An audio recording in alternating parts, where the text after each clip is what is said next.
Hello and a warm welcome to Top Story. Some countries have boldly shone a spotlight on the darker chapters of their past. The US has said it wronged Africa by taking part in the slave trade. Australia's new Prime Minister says he'll apologize to the country's original inhabitants for past indignities. But France has been very touchy about its colonial record in Algeria, an issue that's grabbed the headlines during the French president's visit. Speaking on Monday in Algiers, Nicolas Sarkozy called colonialism profoundly unfair. But many people want an unambiguous apology for France's actions during Algeria's bitter struggle for independence in 1954 to 1962. Is this a realistic demand, or is it now time to move on? I'm joined by Robert Parks, the director of the Centre for North African Studies in Algeria. He's talking to us by phone from Oran. Mr. Parks, thank you very much for joining us on Top Story this morning. Nicolas Sarkozy said that he wanted to honour all the victims of the Algerian War of Independence. Do you think that goes far enough? No, I don't think so. I think that Jacques Chirac came to Algeria in 2003, and that visit really increased expectations on the Algerian public's behalf that a true apology would be forthcoming. In 2005, the French Parliament passed a law saying that colonialism was good in certain cases in North Africa, and that created a lot of polemic here in Algeria. I think people really want a full apology. Of course, Sarkozy says he was only 7 when when Algeria became independent. Does that wash the fact that he's from a younger generation and perhaps can connect with younger Algerians? Well, I think yes and no. I think that one thing that people need to realize is that the current economic, social, and political elite in both countries were young men between 1954 and 1962. So Sarkozy is part of a younger generation, and he can say that we need to turn the page, but there still is a significant proportion of the French political elite and the Algerian political elite that does not have that same point of view. Now, Robert, you mentioned Jacques Chirac. Of course, he was trying to start to launch a friendship treaty between France and Algeria. Do you think the fact that Sarkozy is taking a more hands-off approach on this colonial past will make it more difficult to continue that process? Well, I think that the friendship treaty has been put on the back burner overall. I think that the political composition in France makes it impossible. I think that in Algeria, it's too difficult now. Again, we're talking about generations. I think what the two countries probably are going to be looking at now is a steady banalization of solid economic and cooperative relations. And sort of this visit and the visit a few months ago, these are repeated games that are meant to build confidence. And I think that both sides are ready to give this sort of confidence-building strategy a shot.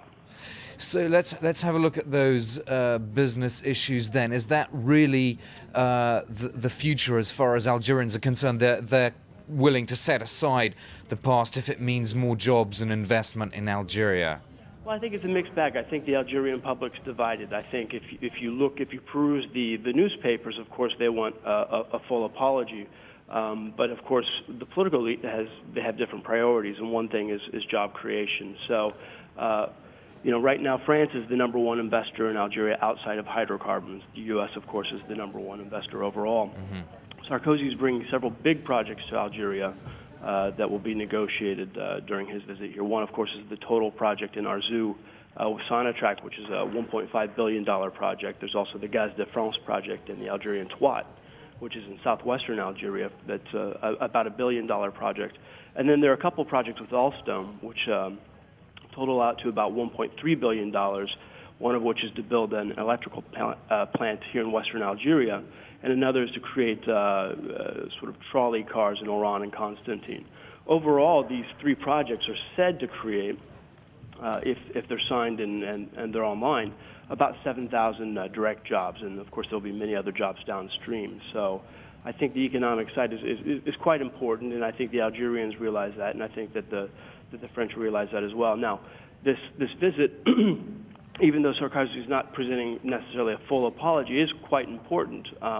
And if we just look at the delegation that Sarkozy's brought with him, he brought with him 8 ministers and 150 heads of large and small companies, French companies, who themselves have something called a livret blanc, which I guess is a list of doléances, or a list of possible strategies that the Algerians could enact in order to encourage a different type of investment with French businesses in the future. As you know, right now, the bulk of economic exchange between Algeria and France is commercial, and that's not something that creates jobs in the long term. There are also the infrastructural projects, but I think that what Algeria is really looking for is foreign direct investment from France. Do you believe that this trade partnership is ultimately about France safeguarding its interests on the international stage as China gets in on the competition?